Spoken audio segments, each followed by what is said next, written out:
Praise the lord. ఈరోజు దేవుడు మీతోనే చెప్తున్నాడు.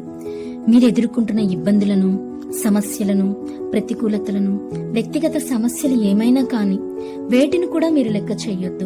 వాటిని గురించి ఆలోచించవద్దు. మీ భవిష్యత్తుని గురించి దిగులు పడకండి. ఎందుకంటే పిలిచినవాడు నమ్మదగినవాడు, ఏర్పరచుకొనివాడు నమ్మదగినవాడు. ఆయన అన్యాయస్తుడు కాదు. నీకు ఇవ్వవలసిన జీవితం ఏదో సిద్ధపరిచి ఉంచాడు. ప్రెజెంట్ నువ్వు ఎదుర్కొంటున్న ప్రతికూల సమస్యలన్నిటికీ పరిష్కారాలు ముందే సిద్ధపరచబడి ఉన్నాయి. తగిన కాలమందు తప్పనిసరిగా అవి నీకు అందుతాయి. ఖచ్చితంగా వాటిని నువ్వు పొందుకుంటావు. ఈ రోజు పీడించబడుతున్న శోధనలు ఇక ముందు నీకు కనబడవు. నేడు నువ్వు చూచుచున్న ఐగుప్తులు నీకు ముందు ఎన్నడూ చూడవు. వారు ఎర్ర సముద్రంలో ముంచివేయబడతారు. ఈరోజు నువ్వు ఎదుర్కొంటున్న వేదనలు, అనుభవిస్తున్న ఆక్రందనంతా కూడా సముద్ర అగాధంలో ముంచివేయబడుతుంది. మరలా నీకు కనబడవు. అలాంటి భవిష్యత్తు నీకు రాబోతుంది.